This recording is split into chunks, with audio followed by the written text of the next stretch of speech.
You're listening to the Road to Wisdom podcast, weaving stories told by wonderful minds about all things motherhood, health, intimacy, politics, nature, and everything in between. Join us on an adventure discovering unique experiences that we can learn from to enhance the ways in which we live. We are your hosts, Chloe and Keshia. So for everyone who's listening, we're actually just figuring out all the bells and whistles of starting a podcast that also will have some video recording so you can see us and be part of the conversation with us, which I think will be a nice little addition for those who don't want to be solely listening. Do you watch podcasts?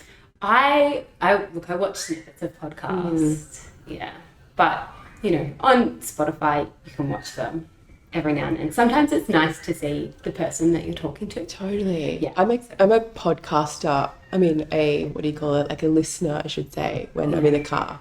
So Yes. I do not watch the videos, so it's not a component that I think of much. But anyway, here we are. Here we are. So Here we are. welcome everyone. This is the Road to Wisdom podcast. We will be your hosts. I'm Keshia, And I am Chloe. and we're going to take you guys on our little journey of learning and unlearning and ultimately trying to find the goal of a wholeness and Human existence. human existence. What are we supposed to be doing? How are we supposed to be doing it? How are we supposed to be doing it? What is causing everything happening today? Big questions. We've got lots of big questions. So Should we start with why we're doing this? Get into that a little bit, unravel a little bit with the why. with the why, yeah. Well, I think for me, we were talking a lot about all of these issues, big issues that are plaguing us today as mothers, as families, young children. Where do you school them? Is it homeschooling? Steiner education? Just regular conventional schooling? Sickness? All of these things that we... Marriage. relationships, sex, what is enough? Is there enough? Why is my libido not working? Yeah. Even in the birth, in the birth realm, which is huge for me because I love birth, do some birth photography, I dabble in that one. So, for me it was, these conversations are so important. No one's having them in the public sphere, and we have some great conversations, and I like to think everyone would love to listen to what we talk about. And we're both the same in the sense that I know you're probably the same, but I just don't have much time for surface level stuff. Like if I have to have surface level conversation with someone more than once or twice, I just check out. I'm like, I just can't. Yeah. I need to talk about the stuff, like the real juicy stuff. The really juicy stuff. And I need to know about all of your juicy stuff too, because then I feel like I can talk about all the juicy stuff. It is, and it's being vulnerable, isn't it, in that conversation space. So I guess that's what we want to achieve here, a little bit of vulnerability. And just, asking the questions, especially taboo questions or questions where there's not enough conversation, so you don't know how to approach those topics. Yeah. I think because we were having these conversations behind closed doors for so long, right? Because I guess it started getting real juicy during COVID, and we were like, why do we have to have these private secret groups? Like, we aren't allowed to talk about this. And we were like, you know what? We're doing it. We are going to get on the air and talk about this stuff and just ruffle a couple of feathers if we have to. Yeah. Not too many. Not too many. It'll be very, very sensible. Yes. So I guess today's more about introducing our listeners to us.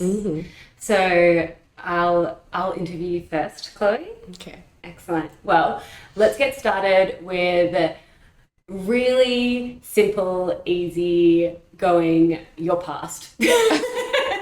Wow, that is a simple answer. Okay, Simple answer, simple question. 3 big significant things that happened before you guys became a family in your past that has contributed to you asking these questions and your general knowledge. Wow, just three. Just three. Just three. You're the three most impactful. Okay, well, and I actually haven't really thought about this very much, but if I have to pick three, so I grew up on the other side of Australia in West Oz, and one of the biggest pivotal moments would definitely be when mum and dad got divorced, and I moved to the other side of the country, away from my whole family, with my mum and my brother. So that was like a real big, like, definitely a time where stuff wasn't easy. And so obviously when stuff isn't easy, there's a lot of discomfort and a lot of dysfunction and a lot of just unravel. And so... And growth. Yeah, exactly. But when you're 12 or 13 or 14, you definitely don't see it as an opportunity for growth. But yeah, ultimately that would have been my setup, I guess. But definitely prior to that, as a kid, for better or worse, I was definitely always opinionated and always asking the questions. Like I remember having those big, like debates with my dad on like road trips and stuff. And so yeah, I think I've always had it in me. But then, yeah, so mum and dad's separation would have been a big one, big moment in life. And then I guess just going through that, like being a kid in a dysfunctional family dynamic and having to learn the hard way, which I did a lot of things, and found myself in lots of different situations, kind of ultimately probably led me to just being like, there's got to be more, and just kind of going down that path of figuring out things for myself. So yeah, I think it was more of a slow journey. Nothing like, boom, now's the time you have to realize what the bigger picture or anything like that. And then obviously having my children was probably this kind of like cascade where everything just kind of fell into place. Yeah. Initiation into motherhood. Initiation into motherhood is definitely, that's a big one. But yeah, I guess I'm lucky that I haven't had any big moments where I've had to, that have really shook me, other than, my youth years being interrupted by wild family dynamic stuff. But that's something that so many people can relate to. Yeah. And I feel like because that was such a big thing in, like, I mean, my parents stayed together, but so many of my friends' families were breaking up. Yeah. And that nuclear family was just torn apart. Yeah. And so many people our age can relate to your experience. I mean, it's totally uncommon to have a friend our age whose parents are together. Like, the fact that your parents are together, were together, is just so unusual, right? And so it's just the norm to have that separated family. I think too, what's really fantastic about being able to bring up that part of the conversation is how now so many people our age, like, you see it go two ways. Either their parents split and they're like, that is then their path, and they have to heal that line, or in our situation, we're like, no, I want that nuclear family. Like, I want to keep my family together. There's so much power in a relationship that stays together. Obviously, there's a lot of nuance there. I don't want to exclude anyone. But, looking at the power of the family that is tightly held. And seeing how many benefits there is to that, and working through the hard stuff. So, that's cool. I think it's really good. And I guess you don't really, I mean, for me, like, I always knew it was a thing and that it was like a big thing in my life. But until I had kids, I was like, whoa, it is so important to just not be like disposable with that, or just, and not to say that people in our parents' generation were just like, oh, stuff it, this is too hard, move on. I'm sure at that time it was really hard, but I just, I feel like it's...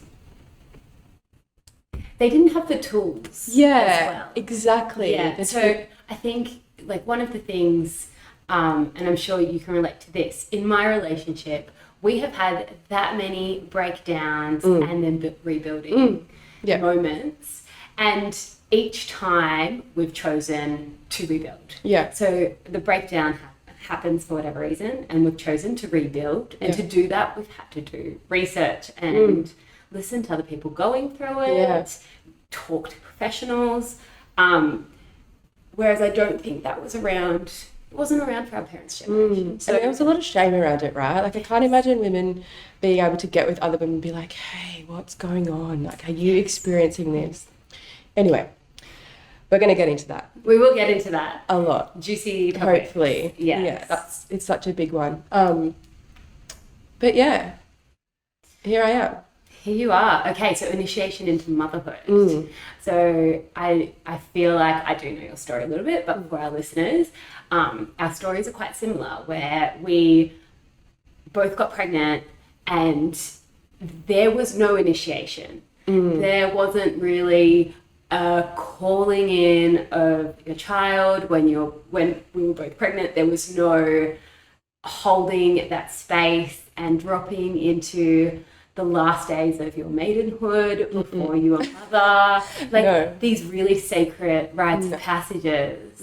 And it was just, in society and culture today, it's just kind of like, no, you just get on with things. You push your baby out, you continue getting on with things. Have you got your baby room set up? Where's your baby sleeping? Yes. Okay, cool. And the whole goal is to then make sure that the baby doesn't disrupt your life. Yeah. And the baby isn't going to change you or who you are or what you guys do. You do everything still the exact same way. You just have baby now. Yeah. So after a lot of babies between us, we have discovered slowly that that's not the best way to approach it. So do you want to expand on your motherhood story? Yeah, I always say that it's taken me 4 babies to actually get it, like to actually understand what's required. And of course, not many people have 4 babies, so not many people can say what is truthfully required.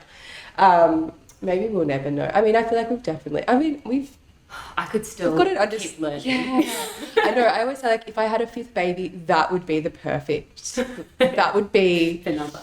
Yeah, I'd be like, okay, I'll do this. And like, this is what it would look like. This is what it'll feel like. This is what the 4th trimester looks like. This is just But and then still so many things of that, and you'll be like, well, what the fuck? Yeah, I should know this. It's exactly. And exactly, like you go through every pregnancy and you get to the end and you're like, that little bit of, someone will say something stupid and you're like, oh my gosh, I don't think I've got this. And then it always comes in, right? But so I have 4 kiddos. They're beautiful. Yeah, they're awesome.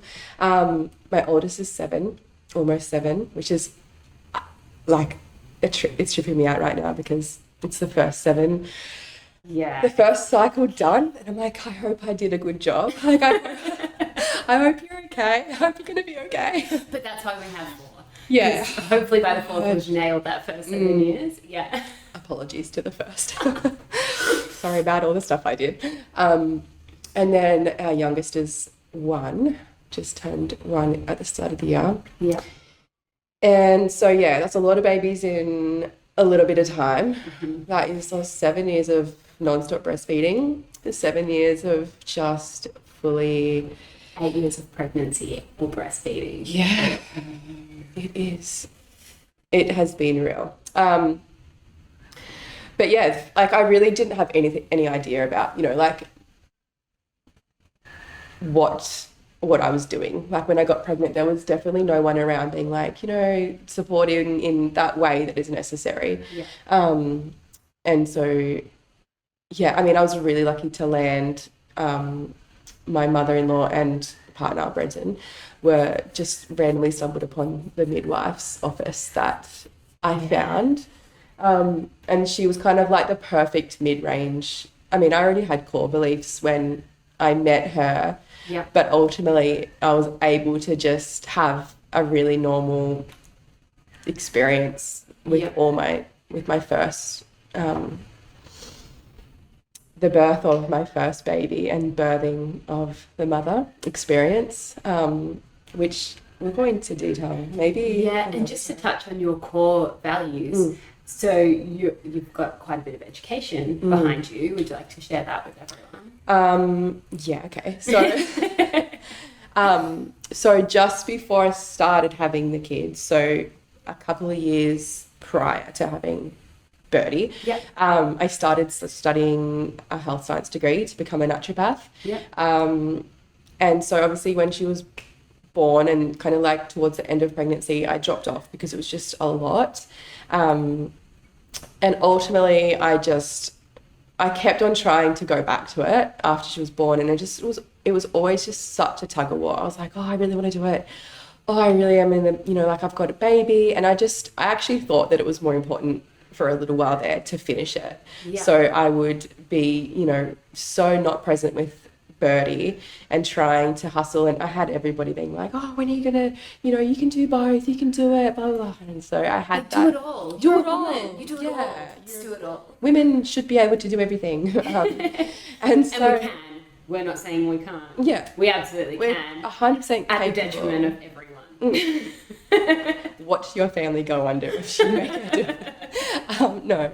So, yeah, I was constantly back and forth with that. And, yeah, I definitely went back and forth. I had, I had a few opportunities where I would go on campus and just do a couple of subjects. And, like I was always learning. Like it's just a realm that I've been in for a long time, like over a decade now. And always dabbling in all sorts of stuff. Like I've been through every single disgusting diet phase, from that to more now like understanding quantum biology and, just the bigger picture, nature and ecology and just all the things, so bringing it back to simple. Yeah, just really understanding, because out there's so much soulless knowledge and dysfunction, and I've really always had this big interest in that, and so I've always dabbled in the research, looking at stuff, figuring things out,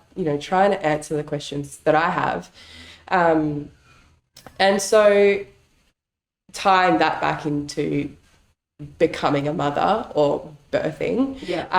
Prior to that, I definitely had some knowledge, but it wasn't in birthing, I had some knowledge on, my body and what that required during that time, but, nothing like I would now. So yeah, I really put all my trust into my midwife, which, ultimately I wouldn't do that right now, but I did. But it was fine, like my midwife, she was, she let me birth a lot, by myself. Like it was very hands-off, physiologically normal birth. Yeah. There were a few things I definitely wouldn't do, but we can go into detail later. I feel like maybe a birth story. Yeah, birth stories. Yeah, would be a good full picture of our journeys. That's down 8. the birth That is road. 8 birth stories, That's 8. people. If you want to listen, let us know. If you're interested in that, definitely let us know. Yeah, we can do even like a highlight. Highlight. I know there's one of my births that would probably take up a whole podcast, which turns out to be my shortest actual birth. Yeah. But it's an interesting story. Probably one of the big ones for me. Yeah. Well, I'd love to talk about that. So, but yeah. So yeah, birth. I'm sure I could talk for days on the journey from maiden to mother. Yes. And just life that evolves from there. Do you wish you had the language at the time for those things? I wish I had it today, and particularly my croaky post little, I'm not going to say sickness or cold because it's more of a summer purge, just beginning autumn, and I really feel like over the last year or two I've become so aware that spring to summer I typically get this little sickness, if we're going to call it that, just for mutual understanding. Yep. And now I'm noticing a little post-summer into autumn, so that's me today. Yeah. I'm feeling that, so. A little bit. Yeah. You actually sound great. So Okay. I'll just put that out there. Husky voices are sexy. They are. Bring it back. Yeah. Yeah. Okay, so that's a little bit about your history. Mhm. And then today, what are your goals around our podcast?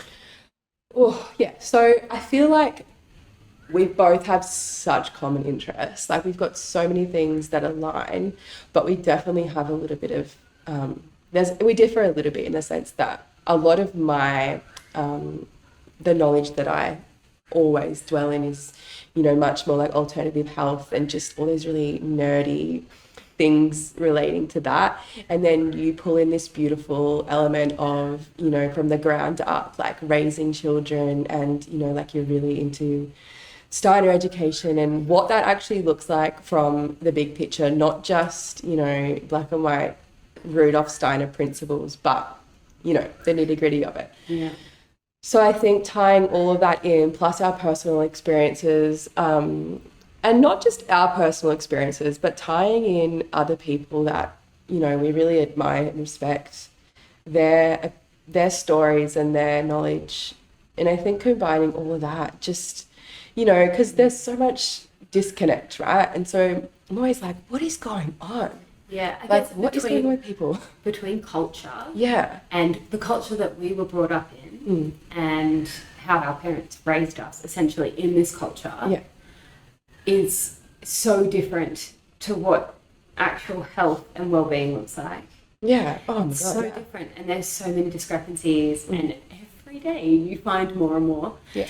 And yeah, some of the people that we have lined up for this podcast are going to be amazing to speak to and to bring about that picture of wholeness. Yeah. So yeah, it'll be it's going to be good.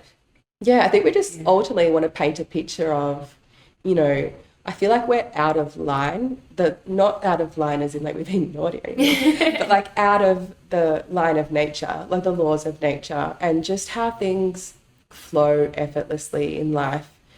We're kind of really far away from that. And, you know, I'd like to talk to people who seem to have a really good understanding of what has happened, what is pulling us away, like what is draining us of that, you know, our vital source and energy. And, you know, like why are we separating, you know, in family dynamics? Why are our children so unwell? Why are men and women experiencing like zero libido? And why energy, just are general energy. why are we like looking down the barrel of complete infertility in the next 10 to 20 years? All these things. We just want to paint a big, beautiful picture, a simple picture, and try to plant some seeds and just get some conversation flowing around that. Yes, make it relatable and listenable. Can I make a new word? Listenable. Yes. Listenable. Yeah. And and hopefully get the interest of everyone out there. So it'll be good. I'm excited. Let's talk about you. Oh, what do you want to talk about? Everything. All the things about you. Well, let's what a great interview skill. Just tell me everything about you. No. Well, the sperm and the egg. How did you get here? It's a twinkle in my eye. Yeah. So tell me about before you and Togga met. What were you doing? Who were you? Oh, right. Pre-children, pre-Togga. Well, let's introduce who Togga is first. Oh, okay. Togga's my husband. And he is, probably my backbone at the moment. He does everything. So he's an all-round very good human to have in my life. But yeah, he came from a background of snowboarding and was sponsored, and then we met and I dragged him away from the snow up to here. And then the rest is history. Before that, I was, school. My parents were together. We had a very tight-knit family. So I didn't experience what you experienced, but we have different Yin and yang. Great. Look, I can't wait to discuss. Yeah. And then yeah, I decided to go to uni, studied What were you studying? studied a Bachelor of Exercise Science. So it was very in line with the pre-med stuff.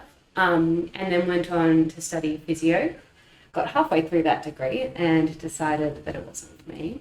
And that was definitely one of the big triggers. What was it that you were just conflictious about? Well, one, there were a lot of people that I was doing the degree with that I was like, these guys are going to finish and be doctors of physiotherapy, and they shouldn't be touching me.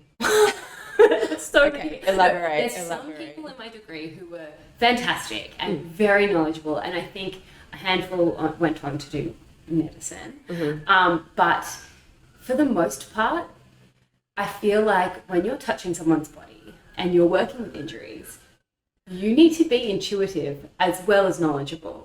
And when you're studying a degree, intuition is not a part of that in any way, shape, or form. So it's a real severing from what you're feeling into as a person when you're handling someone with an injury, an illness, whatever that may be. And you're now going by books that are completely, they take the life and soul out of what a human is and how a human functions. And it's all very like down the line, these are your symptoms, this will lead to this. There's no nuance though. So that was a big one. And then was there anything that like you saw that just turned you straight off and you just couldn't go back and connect with that? You just knew that that was not for you anymore? Yeah, it was when we were doing practical at the hospitals. Yeah. So I saw a few things. Do you want examples? Yeah, I do. I want to know everything. Juice. All right, we're getting into juice. Yeah. So I was working at I was doing a practical in the ICU at a private hospital up here. And I saw how the wrong person, a physiotherapist, who was actually meant to be my mentor and had complete power over whether or not I would get my degree, who was very young and all ego, which I didn't have the language for back then, but looking back on it now, she was very much all ego.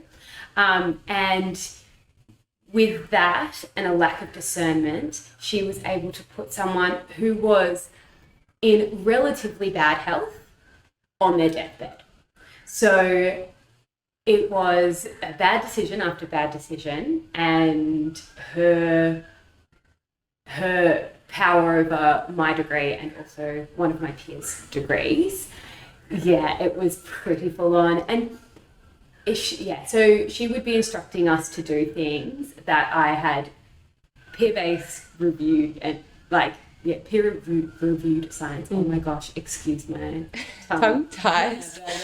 I had peer-reviewed evidence that it was the opposite of what we should be doing, but because she was in that position of power and that was a bit of a trigger for her ego, we were then forced to, or she tried to force, I had to step away, to do techniques that was actually going to be detrimental to the health and ultimately life of this patient. So that was one. And you don't really think that a physiotherapist would have that power, but wow. Just pumping on chests in the ICU. Yeah. Wow. Yeah. And I think it's called expectorating. So when you shove a tube down into the lungs of a patient and suck mucus out of their lungs.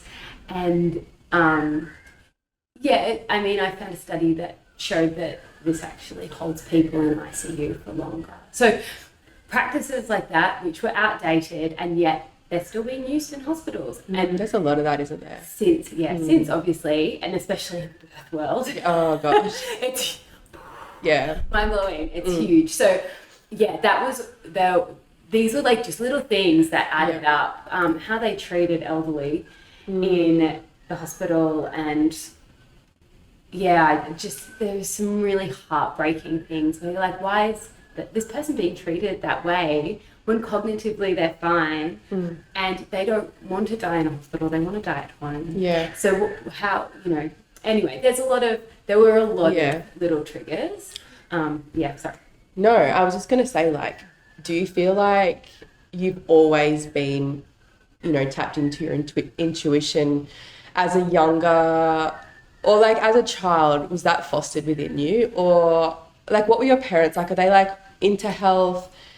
Were they into like this more alternative way of being like you are? Or is this something the path that you've just walked, kind of figured out for yourself?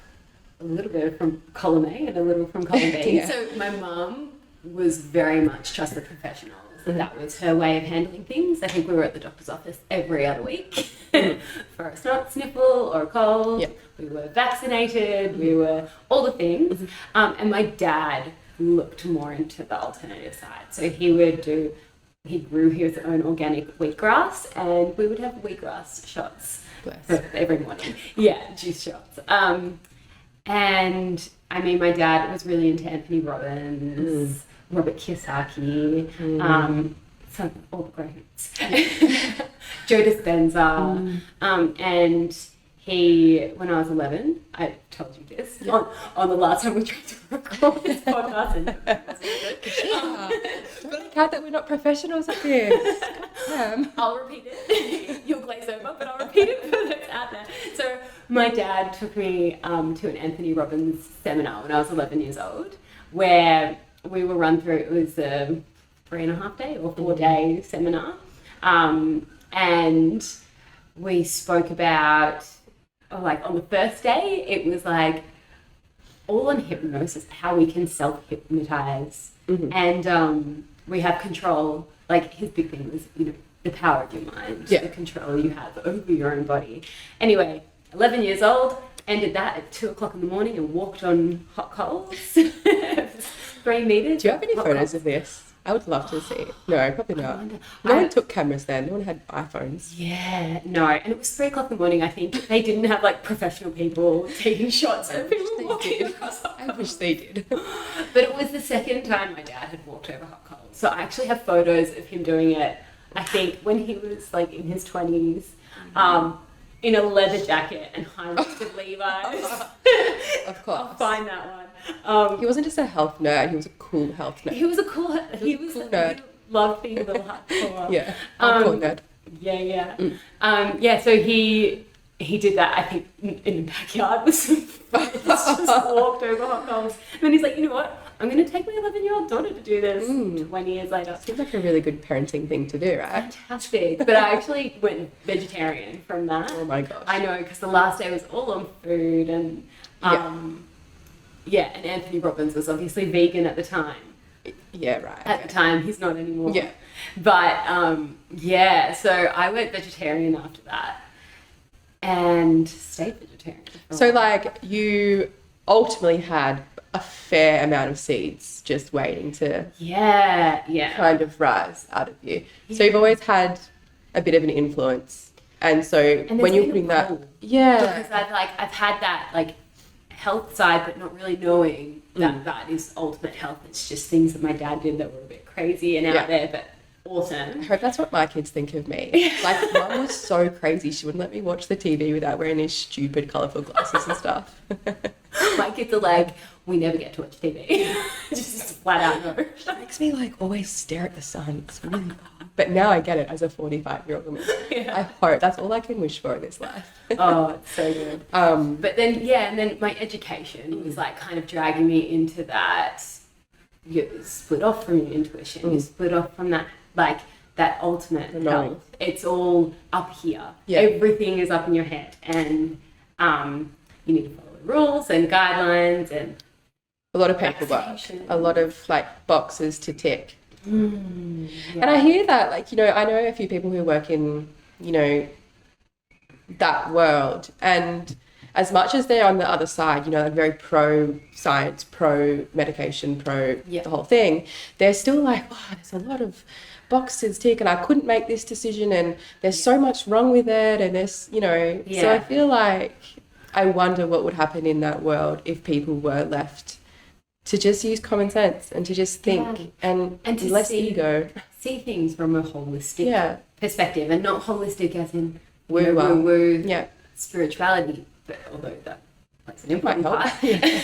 But like as a whole. So I think something that education these days, or the education system, the industrial education system, we could call it, they like to separate everything. You've got a brain specialist, you've got a heart specialist, you've got, your endocrinologists. Yeah. So, whereas in reality, when you look at older systems that have held through time, it's the whole body. It's the whole body. Like Ayurveda, it's the whole system. I guess that's at a core what is, so wrong with everything. We separate everything from and try to say that we are us as human beings are separate from our environment, from energy, space, and all the things. Like microbes are microbes and they don't belong there, and viruses and like nutrients, and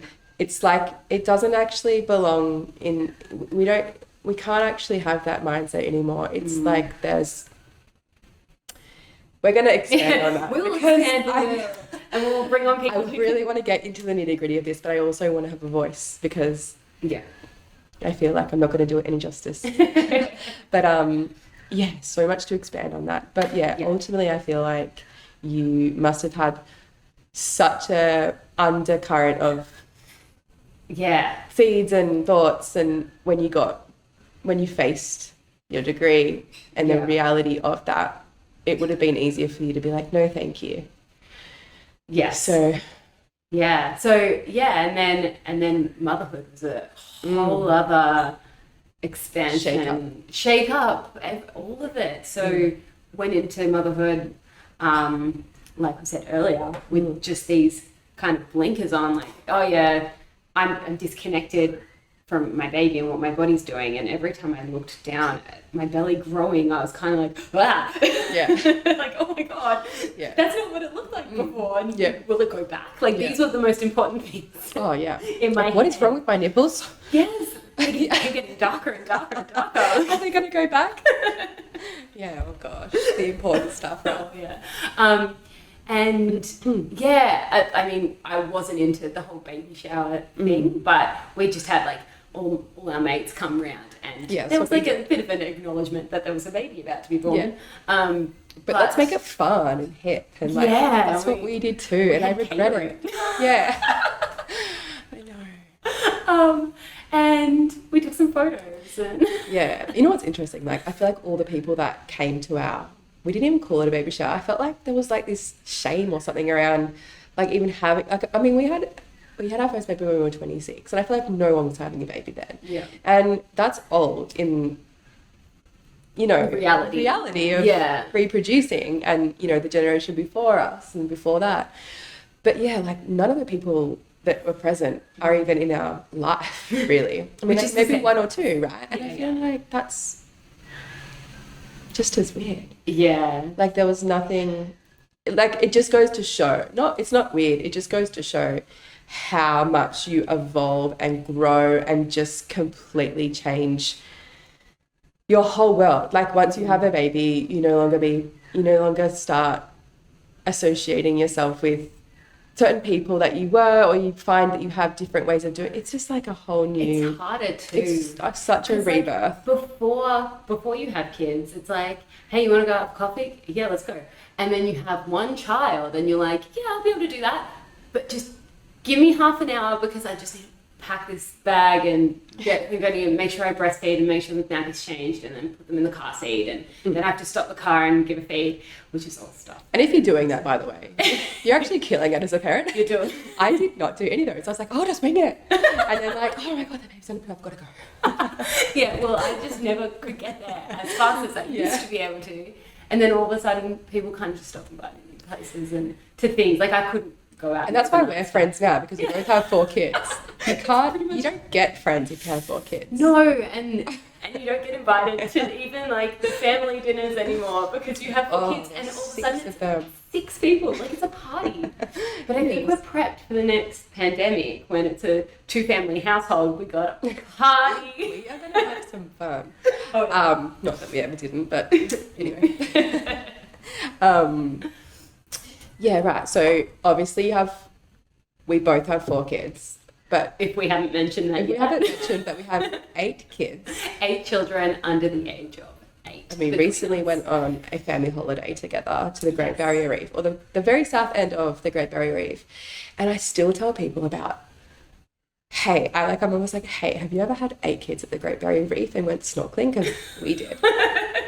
Like, I boast so much about it. I'm like, we like kill it at having 4 kids each. We killed it. Except for that part where I was on the boat with 8 kids. Yeah, because you and Togga went for a quick dive together. I know that. And me and Brenton took the 8 kids, and we were like, I feel like we're going to lose one.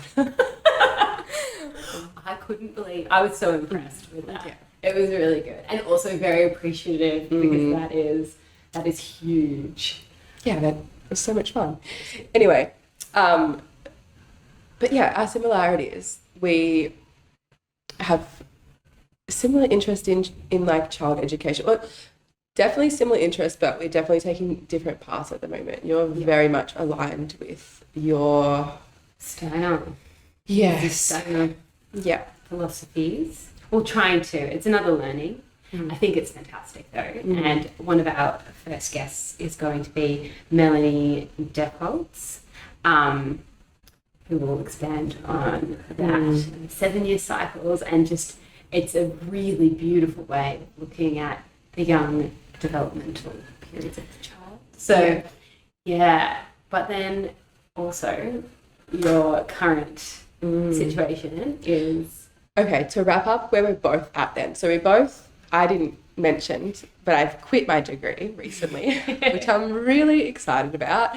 I felt like I held on to it for 10 years and I was just always like festering over it, like, oh, I should do it because people will be so judgy if I'm the girl who quit her degree. And what am I going to do? And people are always like giving me their unsolicited, unwarranted comments like, yes, but what are you going to do after the children? And, it'd be good for you to have that under your belt. And you're like, well, what if I don't align with it at all anymore? And that's the truth. I just stopped believing in naturopathic medicine as a whole. Like, yes, there are many components of it. Like I love the alchemy of plants and herbs and all that stuff.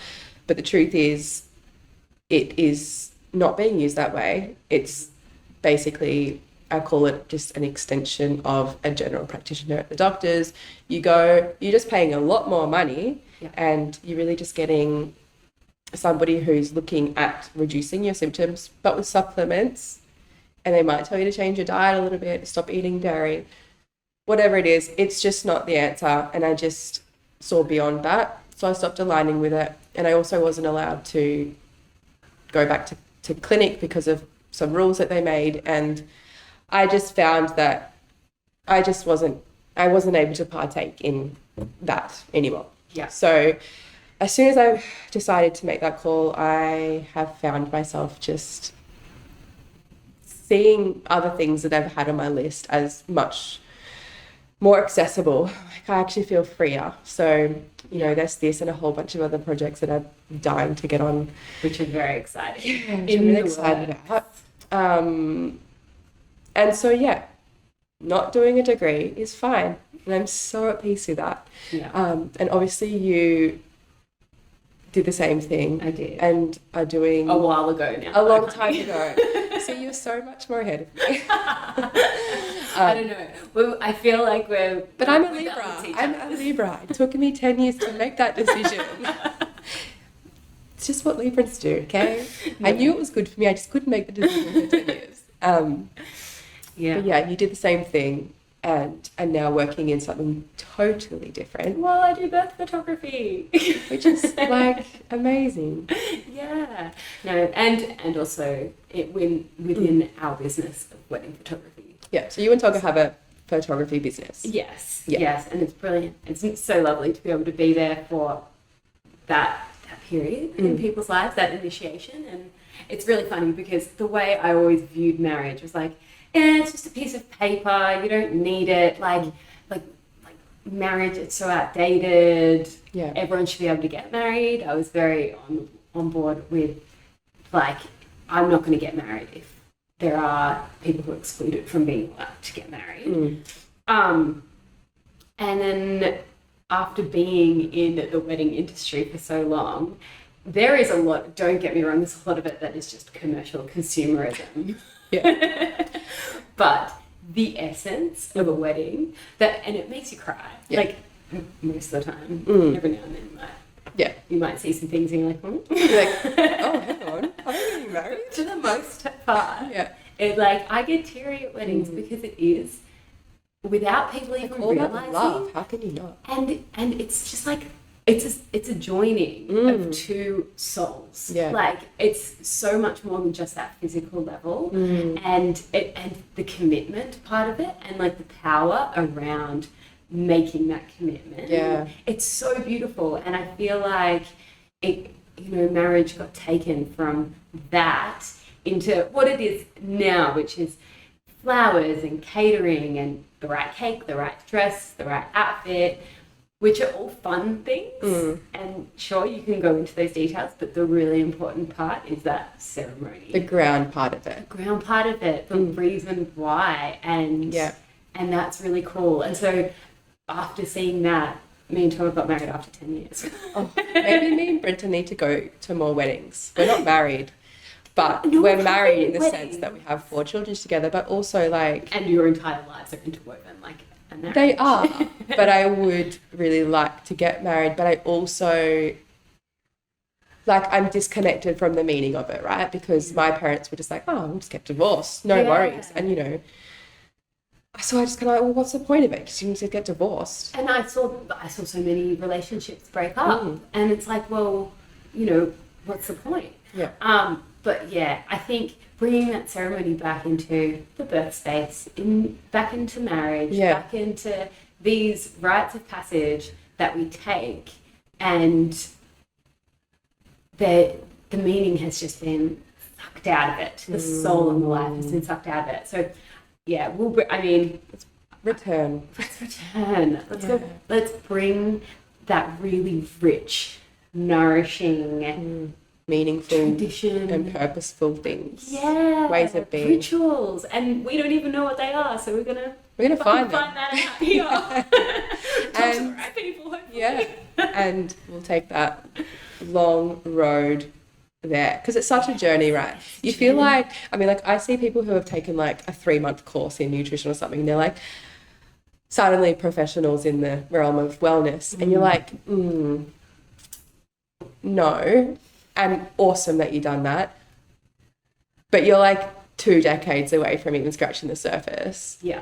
And I feel like this is the point of this podcast as well. It's like humbling to admit that I actually don't know anything, and that I'm so ready to just dwell in other people's beautiful knowledge, because I think that's when, if you allow yourself to do that, that's when you can really pull all the pieces together, and obviously there is a level of embodiment and integrity that's required to start feeling like you're actually nailing it in life. Yeah. But yeah, it excites me to be able to have the opportunity to sit and have a yarn and just ask questions. I'm excited to be able to spend this time with you, my love. Yes.